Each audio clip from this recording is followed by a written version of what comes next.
안녕하세요. 네, 참 반갑습니다. 이렇게 파송 받았다가 또 이렇게 함께 예배 드릴 수 있는 이 자체가 얼마나 감사하고 또 개인적으로 얼마나 또 큰 격려가 되는지 모르겠습니다. 또 귀한 자리에 불러주신 하나님께 또 귀한 교회에 감사를 드립니다. 바로 또 하나님 말씀 봤으면 좋겠는데요. 오늘 하나님께서 말씀을 통해 우리에게 크신 은혜 주실 줄 믿습니다. 오늘 본문은 이렇게 시작합니다. 엿새 후에 예수께서 베드로와 야고보와 그 형제 요한을 데리시고 따로 높은 산에 올라가셨더니, 여기서 좀 주목해야 될 표현은요, 엿새 후라는 표현입니다. 보통 성경을 보면은 특별한 사건이 있거나 성경을 기록한 저자가 또 어떤 의도가 있을 때 특정 시점을 기록하거든요. 그렇다면은 엿새 전에 어떤 일이 있었는지를 살펴보는 게 오늘 본문을 이해하는 데 참 중요하다 생각합니다. 엿새 전에는요, 마태복음 16장에서 교회사에서 가장 중요하다 할 수 있는 베드로의 신앙 고백이 기록되어 있습니다. 시몬 베드로가 대답하여 이르되 주는 그리스도시요 살아계신 하나님의 아들이시니이다. 베드로의 이 놀라운 고백 이후에 예수님께서 비로소 처음으로 십자가 사역에 대해서 또 십자가 의미에 대해서 제자들에게 가르치기 시작하시거든요. 21절 말씀입니다. 이때로부터 예수 그리스도께서 자기가 예루살렘에 올라가 장로들과 대제사장들과 서기관들에게 많은 고난을 받고 죽임을 당하고 제3일에 살아나야 할 것을 제자들에게 비로소 나타내시니, 베드로의 이 놀라운 신앙 고백 이후에 예수님께서 비로소 십자가 사역에 대해서 또 그 의미에 대해서 제자들에게 가르치셨던 겁니다. 그런데 아이러니한 상황이 펼쳐집니다. 이런 십자가의 사역 또 십자가의 의미에 대해서 예수님이 가르치실 때 베드로가 절대로 예수님은 십자가를 지시면 안 된다고, 십자가의 길로 나아가시면 안 된다고, 그렇게 제자가 예수님에게, 스승님에게 호통을 치는 일이, 해프닝이 벌어집니다. 왜 이런 일이 벌어졌는가? 제자들 입장에서 이 십자가의 의미, 또 이 십자가 사역이 어떤 의미를 가지고 있는지 전혀 이해하지 못하고 있었기 때문에 좀 그런 상황에서 이런 해프닝이 벌어지게 되었던 거거든요. 그래서 이런 소란이 있은 이후에 엿새 후에 예수님께서는 의도를 가지고 제자들을 변화산으로 데리고 갔다는 겁니다. 왜 예수님께서 제자들을 변화산으로 이끌고 가셨을까요? 십자가 사역의 의미를 제대로 이해하지 못하고 있는 제자들에게 그 의미를 이해시켜 주기 위해서, 그리고 또 가르쳐 주시기 위해서 예수님은 제자들을 변화산으로 이끌어 가셨던 겁니다. 그리고 제자들은 변화산에서 놀라운 하나님의 은혜를 경험하게 되거든요. 근데 저는 제자들이 이 변화산에서 경험하게 된 이 놀라운 은혜의 현장을 묵상하면서 우리의 신앙생활과 매우 비슷한 점이 있다는 것을 발견하게 되었습니다. 그래서 오늘 이 시간은요, 이 변화산에서 제자들이 경험한 이 은혜의 과정들을 살펴보면서 또 이 우리의 신앙생활에서 우리가 또 구해야 될 또 은혜가 무엇인가를 생각해보고 또 그 은혜를 구하는 복된 주일이 되면 좋겠습니다. 그래서 오늘 이 시간은요, 변화산에서 제자들이 경험한 은혜의 단계들을 한번 좀 세밀하게 좀 살펴보겠습니다. 그 첫 번째 단계는요, 사람을 바라보는 단계였습니다.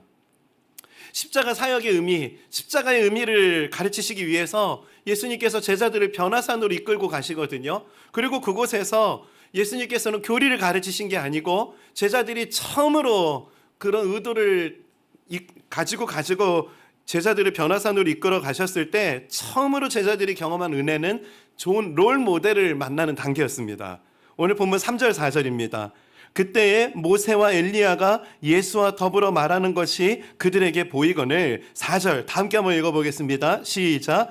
베드로가 예수께 여쭈어 이르되 주여 우리가 여기 있는 것이 좋사오니 만일 주께서 원하시면 내가 여기서 초막 셋을 짓되 하나는 주님을 위하여, 하나는 모세를 위하여, 하나는 엘리야를 위하여 하리이다. 변화산에서 제자들이 경험한 그 은혜는요, 이해하기 힘든 십자가 교리가 아니었습니다.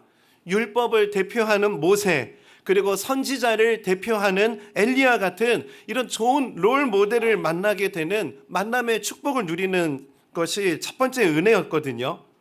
예수님은 제자들에게 있어서 너무나 추상적일 수 있는 십자가 정신을요, 좋은 만남을 통해서 가르쳐 주기를 원하셨던 것입니다. 이런 차원에서 오늘 이 자리에 계시는 모든 분들에게 십자가 정신, 십자가 사역의 의미, 이 의미를 알아갈 수 있는 좋은 롤 모델을 만나게 되는 만남의 축복을 경험하게 되시기를 진심으로 축복합니다. 십자가의 정신, 십자가의 의미, 이게 무엇인가? 어찌 보면 교리로 이해하기에는 너무나 복잡하기도 하고 좀 어려운 이야기일 수 있지만 좋은 롤 모델의 모습만 보기만 하면은 바로 이해가 되는 그런 은혜가 있더라고요. 이런 측면에서 보면은요, 저는 정말 만남의 축복을 통해서 십자가의 의미, 또 예수님의 본이 어떤 모습인지 그런 것들을 참 많이 배우게 된 케이스라고 생각합니다. 1만 성도 파송 운동, 우리 참 많이 듣게 되는데 이 1만 성도 파송 운동을 우리가 설명하면서 항상 그 앞에 붙이는 수식어가 있습니다. 십자가 정신을 따라서 우리가 1만 성도 파송 운동을 했다. 도대체 그 1만 성도 파송 운동하게 만든 십자가 정신이 도대체 뭐냐는 거예요. 이걸 교리로 설명하면은 너무나 어려울 수 있는 이야기인데요. 그 좋은 롤 모델을 통해서 이것이 어떤 의미인지를 우리는 너무나 쉽게 이해하면서 또 우리가 일반 성도 파송을 하게 됐습니다. 제가 담임 목사가 되고 보니까요, 성도님을 파송하는 거, 그리고 함께 동역하는 참 귀한 신뢰하는 동역자를 파송하는 거, 이거 진짜 힘든 일이더라고요. 이거 진짜 어려운 일이라는 것을 제가 깨닫게 됩니다. 저희 교회 성도님을 파송하라, 말은 좋죠. 근데 이게 담임 목사 입장에서 이찬수 목사님께서 자주 그런 말씀하셨거든요. 살점이 떨어지는 것 같이 아프다고. 근데 그게 무슨 의미인지를 제가 분리개척 해보니까 알겠어요. 한 사람도 나가지 않았으면 좋겠어요. 한 분도 파송하고 싶지 않는 게 제 마음이거든요. 근데 십자가의 정신은요, 그런 제 마음이랑 다른 거예요.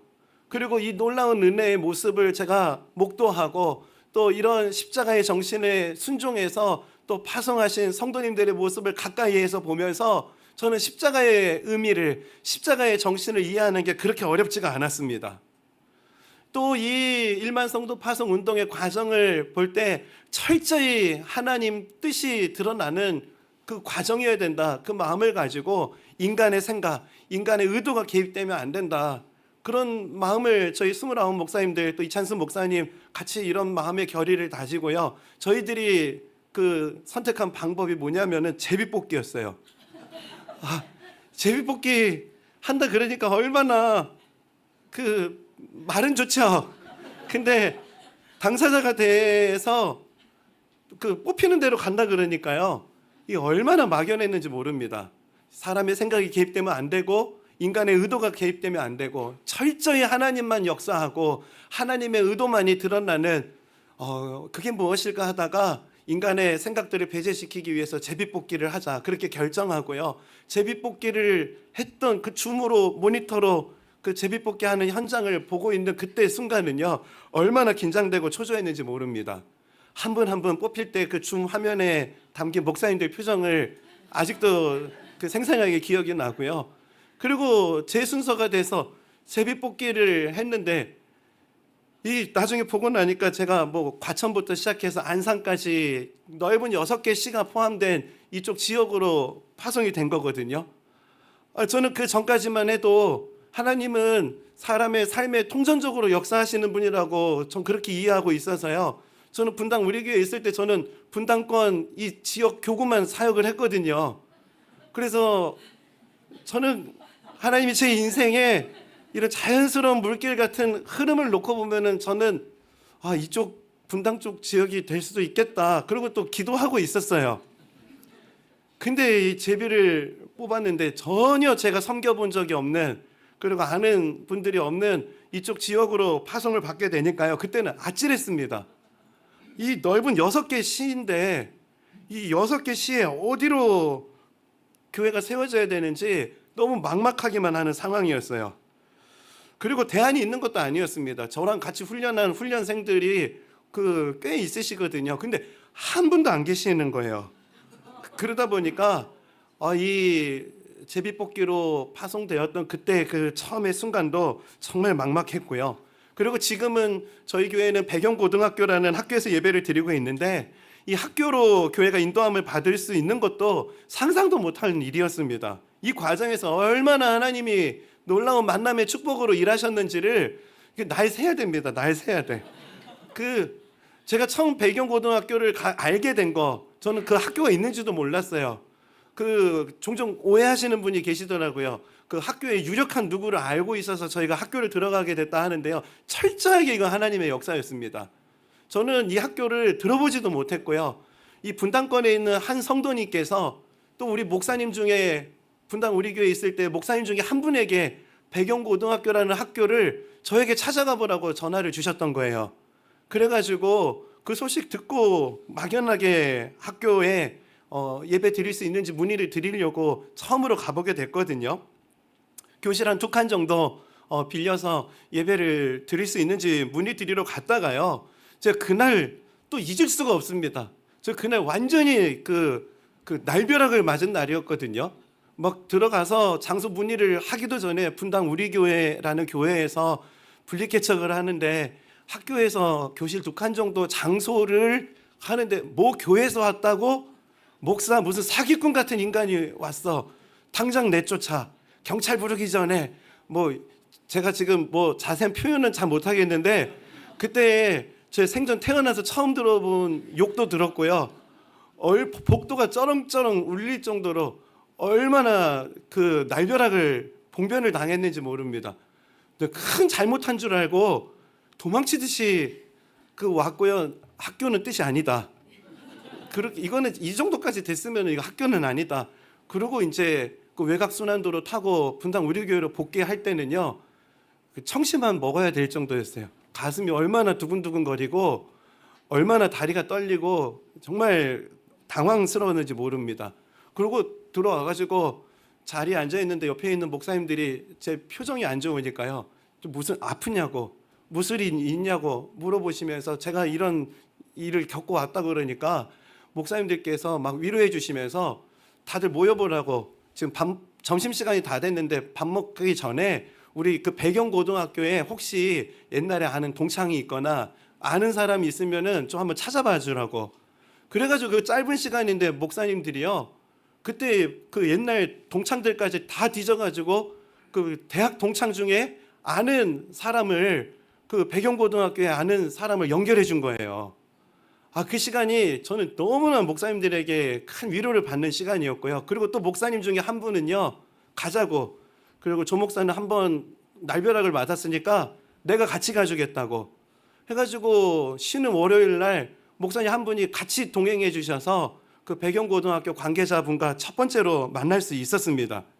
저에게 있어서 십자가의 길을 걸어가는 사람들의 모습, 십자가의 정신대로 살아가는 그리스도인의 모습은 너무나 어떻게 살아야 된다 이론으로 배운 게 아니었어요.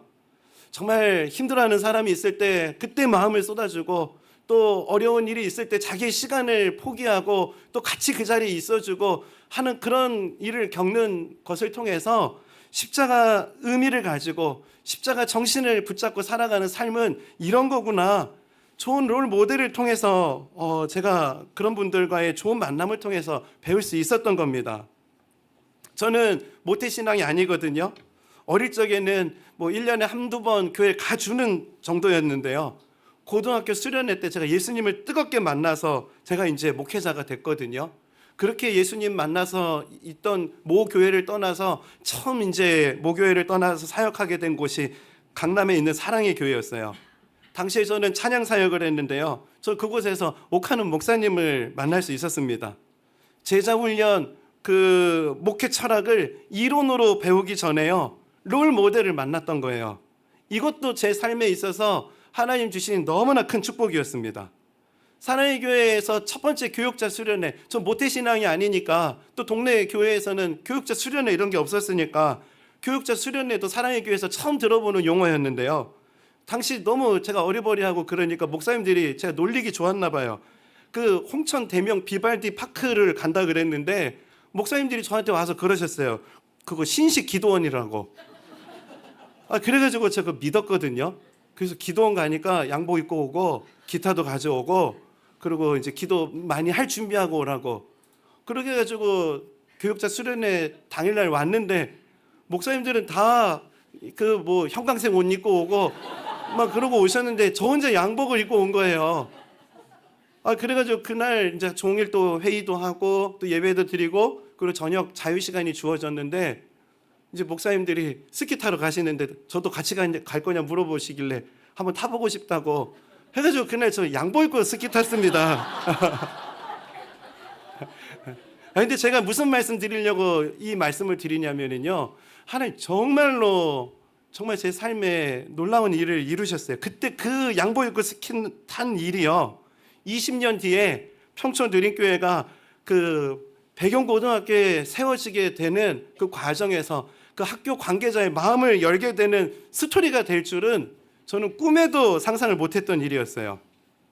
그 조정한 목사라고 하는 사람이 학교를 두드렸다 그러니까요, 학교 안에서 저가 어떤 사람인지를 백방으로 수소문하고 조사했다는 거예요. 그리고 교회에 학교를 받아줄지 말지 그 고민하는데 이찬수 목사님을 보고 받아주면 안 된다고, 조정한 목사가 어떤 사람인지를 잘 보고 받아야 된다고, 그래가지고 그 완전히 뒤에서 저를 수소문하시고 그런 일이 있었다고 나중에 들었거든요. 그런데 학교 관계자가 다니시는 그 교회에 그 담임 목사님이 예전에 저랑 그 스키장에 있었던 목사님 한 분이 그 교회 담임 목사님이신 거예요. 그래서 그 목사님에게 조정한 목사님을 아는지 그리고 그분이 어떤 사람인지를 물어보셨는데 그 목사님은 저랑 개인적으로 잘 모르거든요. 근데 그 목사님이 저에 대해서 너무 좋게 얘기하신 거예요. 순수한 사람이라고. 정말 그래서 목사님이 다 순수하지 그 증거를 대보라고 그랬을 때 그 목사님이 증거로 대신 게 비발디 파크가 기도원인 줄 알고 온 사람이라고 이제 그런 얘기를 해주셨다는 거예요. 그러면서 이분이 좀 뭘 모르는구나 하면서 학교 관계자가 안심하고 마음을 열게 되었다, 이 이야기를 제가 나중에 이제 학교에 들어가서 듣게 되었습니다. 이후로도 제 삶을 돌아보면은 이 만남의 축복을 열거하면은 끝이 없어요. 근데 제가 여러분에게 지금 이 시간 이 설명을 드리고 싶은 거는요, 하나님은 살아계시고 하나님은 하나님의 타이밍과 계획 가운데 우리의 삶을 이끌어 가시고 우리의 삶 가운데 역사하신다는 이 말씀을 드리고 싶은 겁니다. 우리가 분주한 삶을 살아가면서 우리가 느끼고는 있지 못하지만 살아계신 하나님은 우리를 변화산으로 이끌어 주고 계시거든요. 우리를 변화산으로 이끌어 주고 가시면서 우리가 예수님 따라가다 보면은 모세 같은, 엘리야 같은 그런 롤 모델들을 만날 수 있는 만남의 축복들을 하나님 우리에게 예비하고 계시다는 겁니다. 제가 오늘 이 모세와 엘리야 같은 이런 롤 모델을 만나야 되는 이야기를 드리는 거는요, 참 이 바른 믿음, 참된 신앙, 이것을 알기도 전에 잘못된 만남을 겪어가지고요, 신앙생활의 길이 어긋나는 경우들을 참 많이 봐서 그래요. 좋은 신앙생활, 건강한 신앙생활을 시작하기도 전에 잘못된 만남을 통해서 시험에 빠지는 경우를 참 많이 보기 때문에 그렇습니다.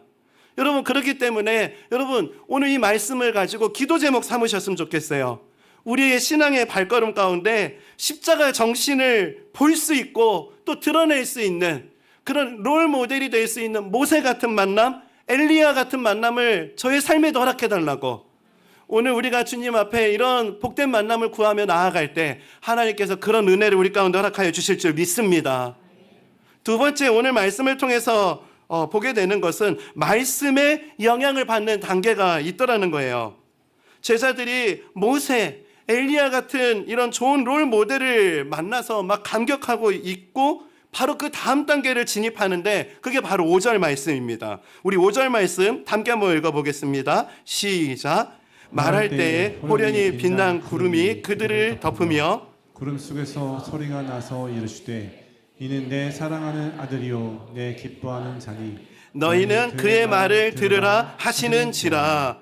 베드로, 야고보, 요한이요, 너무 롤 모델 모세, 엘리야를 만나니까 좋은 거예요. 그래서 여기서 초막도 짓고 삽시다 막 그렇게 말하고 있을 그때에 소리가 났다는 겁니다.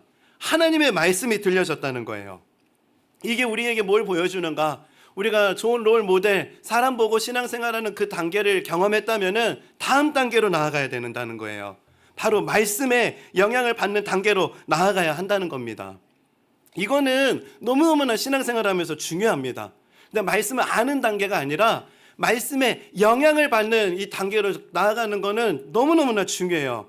왜냐하면은 이렇게 말씀에 영향을 받지 못해가지고 너무나 비참한 자리로 빠진 그 제자 한 사람이 있어서 그렇습니다. 그 바로 가룟 유다예요. 그 예수님의 제자, 오늘 본문에 등장하는 베드로, 가룟 유다. 저는 이 두 똑같은 제자인데 이 두 제자의 결정적인 차이가 있다 생각이 들거든요. 공통점은 기적을 베푸는 자리, 최후의 만찬, 그리고 하나님이 역사하는 그 자리에 똑같이 제자의 이름으로 그 자리에 있었어요. 똑같이 생활했어요. 그런데 베드로에게는 있고 가룟 유다에게는 없는 그게 무엇이냐? 하나님의 말씀에 영향을 받는가, 받는지 않는가, 받지 않는가, 이 경험이 있고 없고의 차이가 있다는 것을 발견하게 된 겁니다. 가룟 유다는 열심당원이었거든요. 자기의 생각대로 예수님이 행동하지 않고 생각대로 예수님이 움직이지 않으니까요. 그 결론, 예수님을 팔아버립니다. 이게 뭘 말하는가? 말씀 앞에서 가룟 유다는 자신의 생각을 승복하는 그런 경험을 해보지 못했다는 거예요. 진짜로 말씀에 영향을 받는, 말씀으로 내 감정을 통제하고 말씀으로 내 결정을 바꾸고 그렇게 말씀에 승복해보는 경험을 해보지 못했던 겁니다. 반면에 베드로는요, 그렇게 말씀을 통해서 내 생각과 내 뜻을 승복하는, 말씀 앞에 승복하는 경험을 하게 되거든요. 오늘 본문에서 그런 모습이 나타나게 됩니다.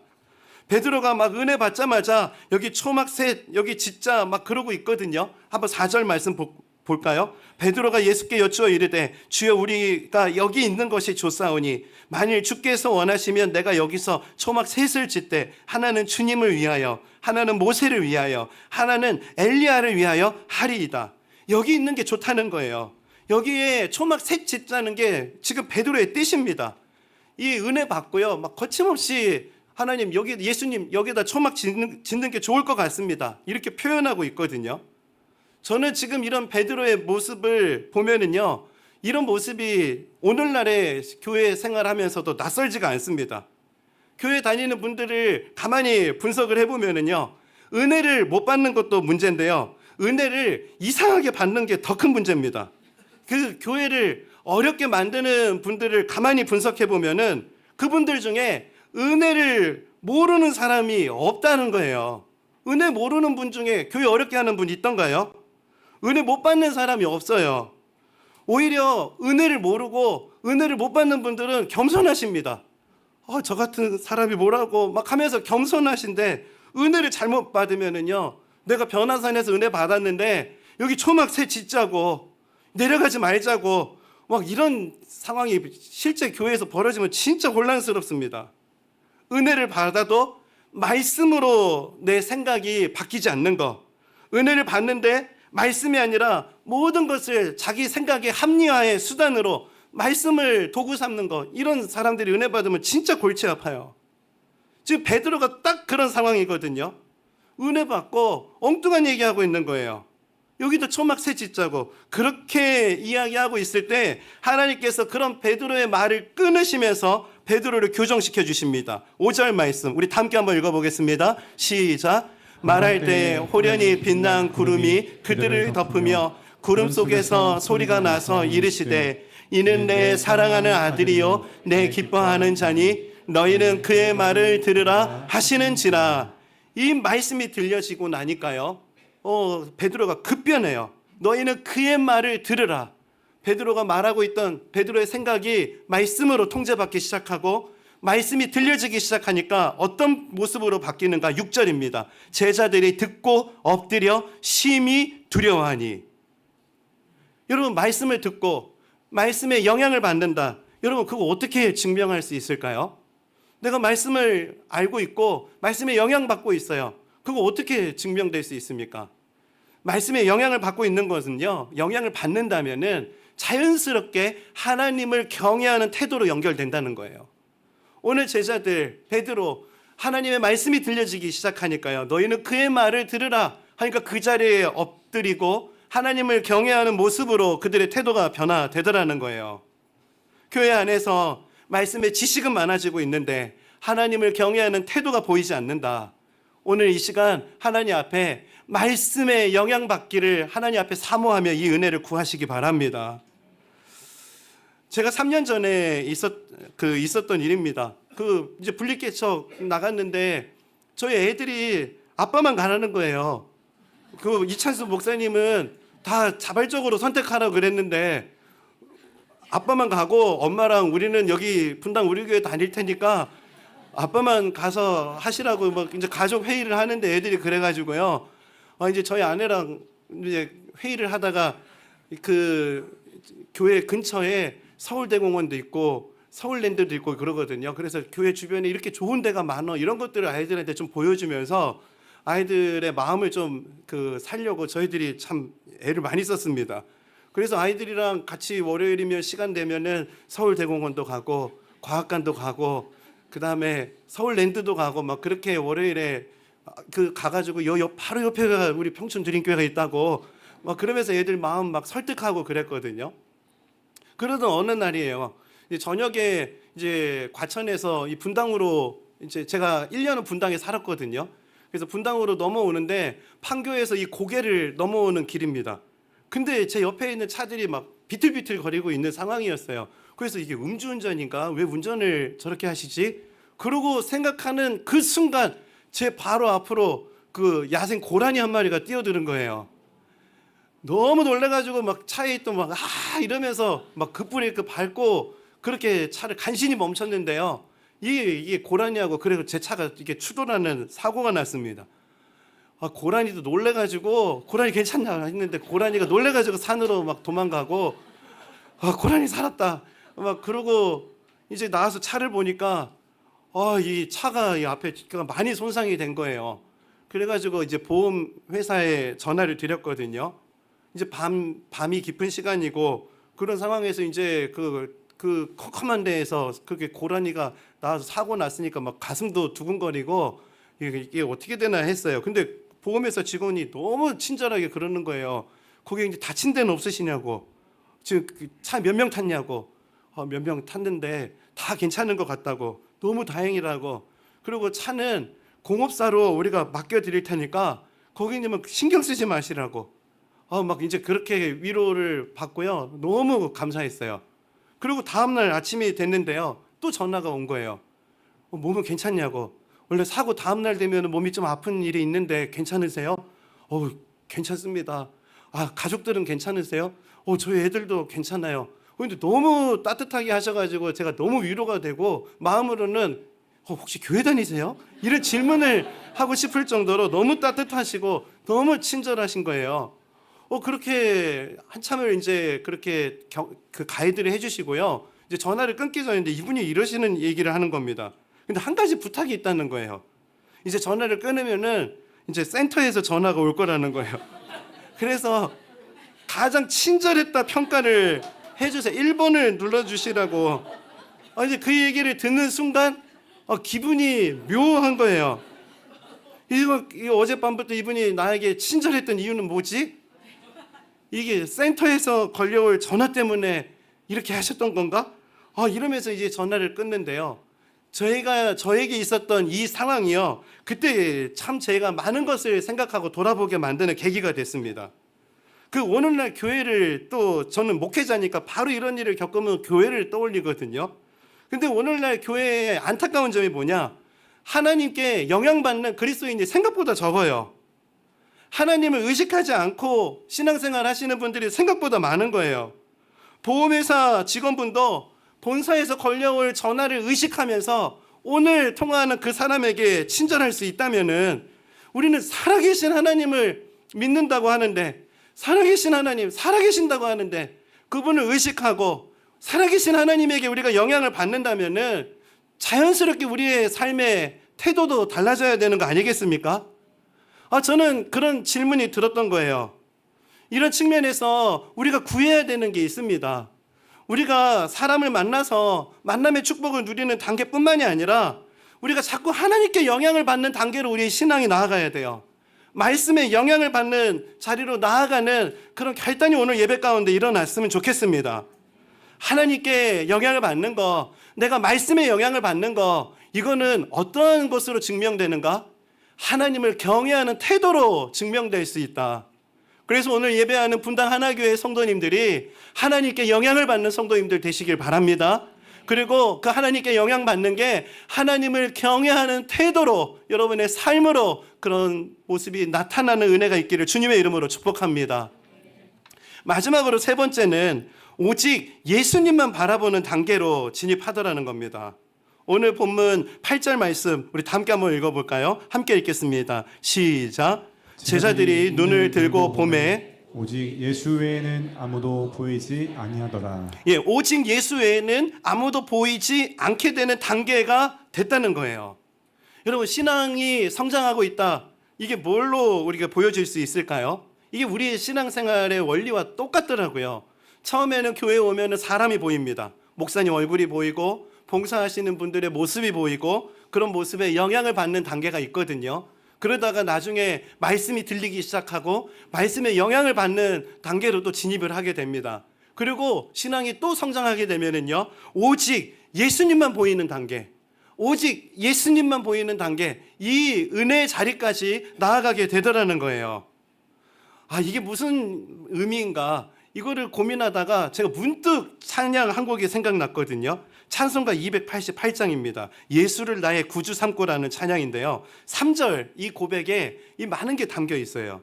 주 안에 기쁨 누림으로 마음의 풍랑이 잔잔하니 세상과 나는 간 곳 없고 구속한 주만 보이도다. 우리 후렴은 다 같이 고백할까요? 이것이 나의 간증이요 이것이 나의 찬송일세 나 사는 동안 끊임없이 구주를 찬송하리로다. 이것이 나의 간증이고 이것이 나의 찬송이다. 어떤 간증? 마음의 풍랑이 잔잔하고 세상과 나는 간 곳이 없는 이런 은혜를 누리는 이 그 핵심, 출발이 어디서부터 나오는가? 구속한 주만 보이도다. 오직 예수님만 보인다라고 고백할 수 있을 때 이것이 나의 간증이라고 노래할 수 있고 찬양할 수 있게 되는 그런 은혜를 누리게 되더라는 거. 찬양을 통해서도 이런 전제를 발견하게 되거든요. 성경 말씀에도 이런 중요한 원리를 우리에게 가르쳐주고 있습니다. 민수기 6장 25절 26절입니다. 여호와는 그의 얼굴을 내게 비추사 은혜 베푸시기를 원하며 26절 다 함께 읽겠습니다. 시작. 여호와는 그 얼굴을 내게로 향하여 드사 평강 주시기를 원하노라 할지니라 하라. 다 하나님의 얼굴과 관련이 되어 있어요.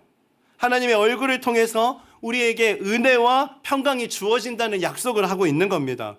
그래서 우리가 하나님의 얼굴을 바라보는 것, 하나님의 얼굴을 구하는 것, 이게 하나님의 은혜와 평강을 공급받는 아주 중요한 열쇠가 된다는 거예요. 여기서 하나님의 얼굴을 구한다라고 하는 의미는요, 하나님의 존재 그 자체를 구한다는 의미를 가지고 있거든요. 우리가 오직 예수님을 바라보는 것, 우리가 주의 영광을 구하고 주의 얼굴을 구한다는 것, 이게 저는 신앙생활을 하면서 그냥 듣기만 해도 은혜가 되고 듣기만 해도 많은 분들이 참 도전이 되는 이야기라고 생각을 했는데요. 제가 예전에 청년 사역을 할 때 이게 주의 얼굴을 구하자, 주의 얼굴을 바라보자, 이런 얘기를 나누고 많은 청년들이 생각보다 이 말씀을 되게 부담스러워하는 이야기로, 구호로 듣는다는 것을 알게 되는 적이 있었습니다. 우리 주님의 얼굴을 봅시다, 우리 주님을 바라봅시다, 막 그러면 막 아멘 나오고 이래야 되는데 청년들이 분위기가 영 안 좋은 거예요. 그래서 나중에 물어봤어요. 왜 주님 바라보는데 표정이 영 안 좋다? 왜 그러냐? 하고 물어봤더니 본인은요, 그런 생각이 든다는 거예요. 자기는 주님 얼굴 보는 이야기가 되게 부담스럽다는 거예요. 너무 부담스럽고 성경에 막 불꽃 같은 눈동자라고 하는데 그 보면은 막 분노에 이글거리는 눈동자, 막 이런 눈빛처럼 막 해석이 되고 그래서 하나님의 얼굴을 떠올려 보면은 너 몰래 지은 채 내가 다 알고 있다, 너 언제까지 그러고 살래?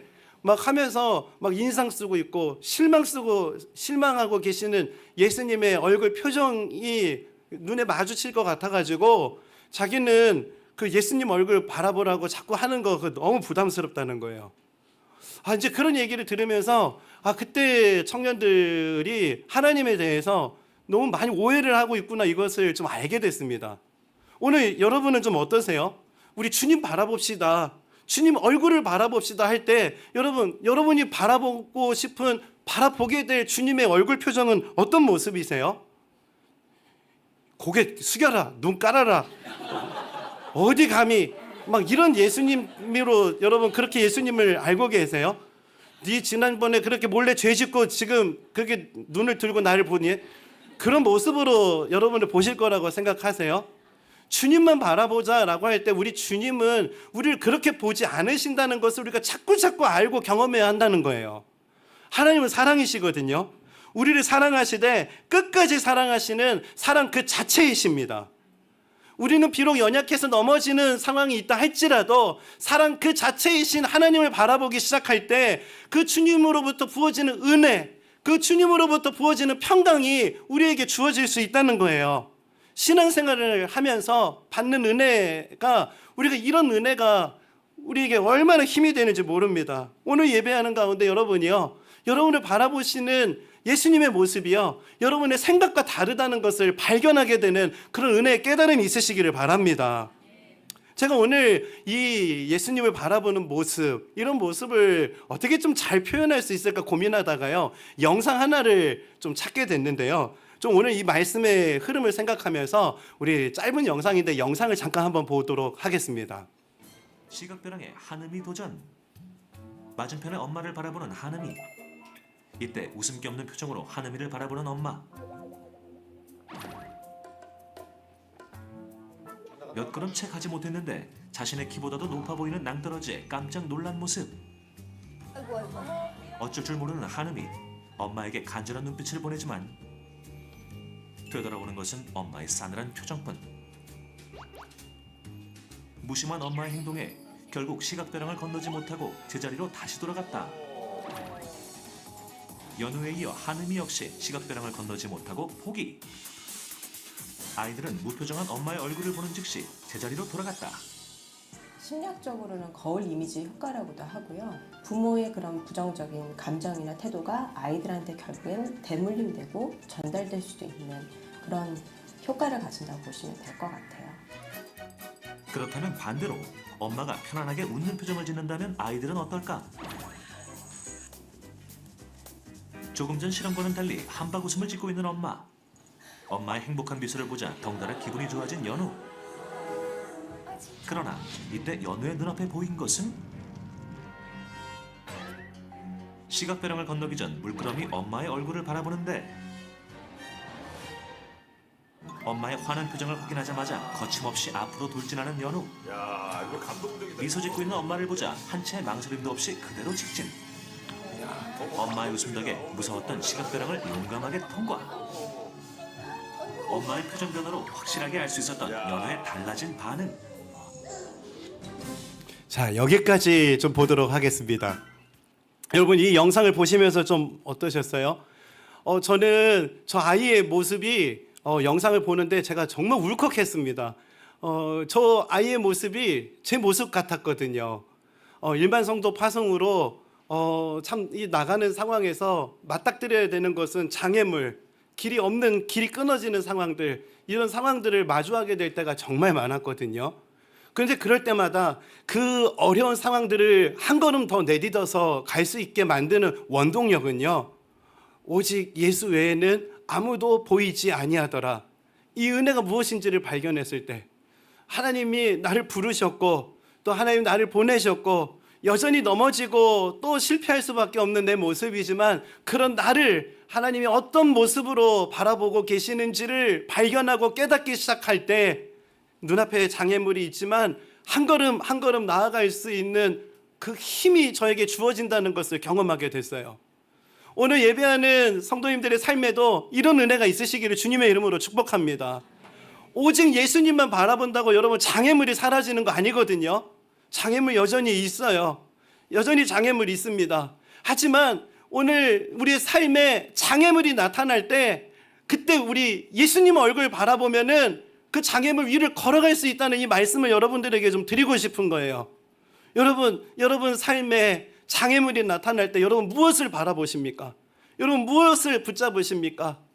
우리를 바라보시고 우리를 사랑하시되 끝까지 사랑하시는 예수 그리스도, 오직 예수 외에는 아무도 보이지 아니하더라.